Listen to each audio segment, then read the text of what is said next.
Well, good afternoon. This is the Dad and Lad podcast, where a dad and his lad are going to talk about Notre Dame football.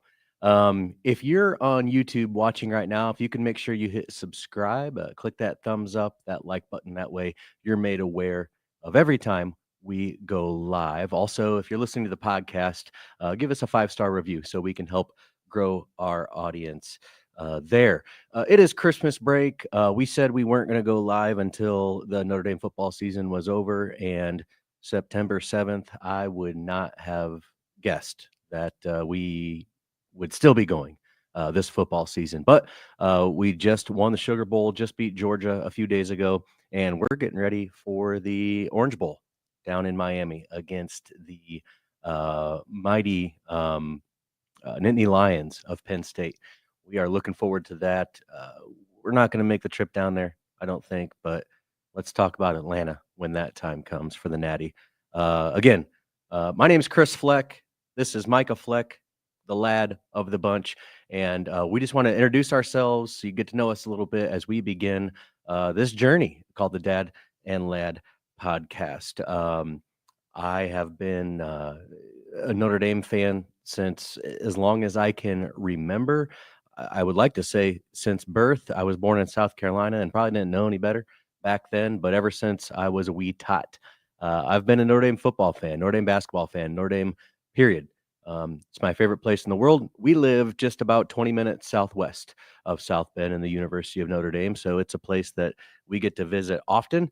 And we kind of know it like the back of our hands, and it's a second home, especially for 6 to 7 weekends, sometimes 8, depending on the season, in the fall. The most beautiful place on earth. By day, I am a mortgage lender, and I work for my church as well. Micah, would you tell us a little bit about yourself? I am 14 and I am in 8th grade and I play basketball, soccer, and golf. I've been a Notre Dame fan my whole life also, I think. Um, Yeah, yeah. you got a long time. I mean, Mm. I remember the 2012 national championship game against Alabama. We hosted a big watch party. We probably had 40 people at our house, and Micah here was just a fresh-faced 2-year-old at the time, but he was in it as deep as anyone else. Stayed up the whole time. It got really quiet at our house after about the first quarter, but this is a new day and a new age. Um, Micah, can you tell me a little bit about your first game experience? My first game was UMass in 2015. I'm pretty sure we blew them out and it was not close. It was not close. In fact, I remember just because we've been attending games as season ticket holders since 1999, about 25 years now. So it's a part of our fabric. My wife knows that in the fall we block those weekends out. It's what we do. But I happened to capture a video from that day, and we're going to show that to you now.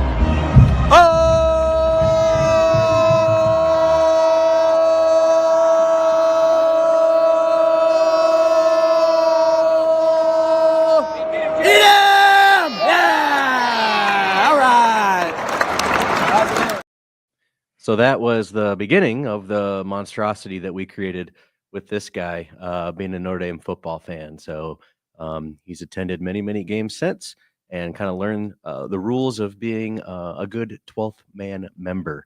So my first game was against USC in 1991. That was a Lou Holtz coached US Notre Dame team playing USC. USC was in the dark ages as far as their program goes. I think we beat them like 13 years in a row or something back then, up until 96, which I think was Lou's last year.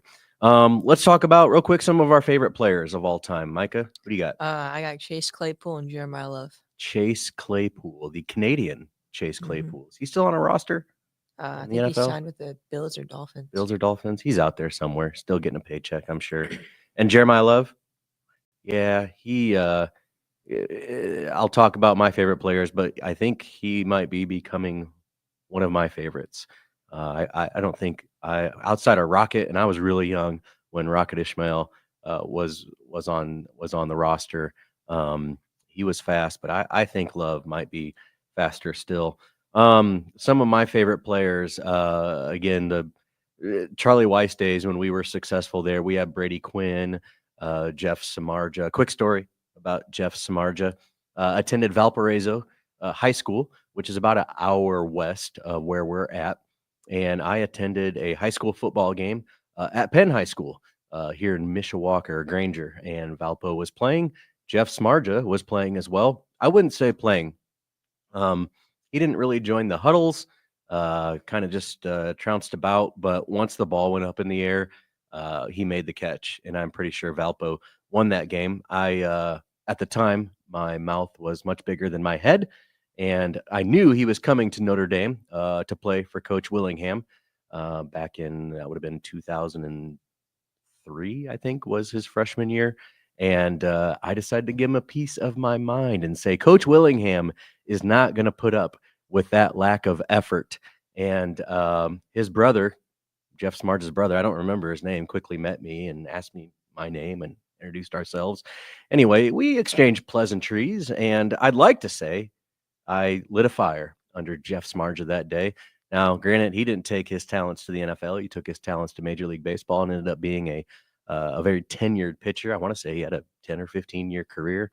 So Smartja was one of my favorites. Brady Quinn, obviously. But then more recently, I'd venture to say Jeremiah Love's up there. Victor Abnamiri, I remember really liking him back in the day on the defensive line. Trevor Laws, we called him Big Laws Paws, or Big Paws Laws, I think is what we called him. Because, man, he blocked all sorts of field goals and punts back then. Well, let's talk about what you can expect from the Dad and Lad podcast. We're entering into the off season eventually here. And again, that's when we're really going to ramp up. We're going to talk about the 2024 season, different position groups, coaches, our favorite moments from the season, which again, hopefully our favorite moment is a national championship. That would be something I haven't experienced since I was 5 years old. And you have never had to taste the glory of a national championship in South Bend.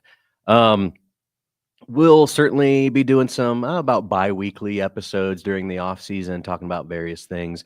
We'll talk a little recruiting, not a whole lot. It's not what we're going to focus on, but for the major recruiting news, we'll hit that. It's kind of a messy landscape out there as far as recruiting goes.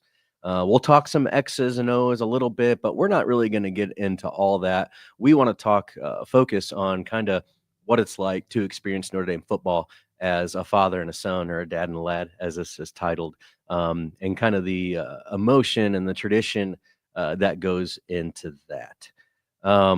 Micah, did you want to add anything? I don't No. think so. Okay. Well, again, we got a whole off season of content planned for you. So if you haven't yet, if you could look us up on Facebook, we have to have 100 followers before we can live stream to Facebook. So look up the Dad and Lad podcast on Facebook. We'll put it in the show notes and give us a follow on there as well. So we can live stream to both YouTube and Facebook. And then obviously it'll go out to the podcast as well. So we'll see you after the season is over when we'll begin our off-season content schedule. I'm the Dad. And I'm the Lad. And you're watching the Dad and Lad podcast.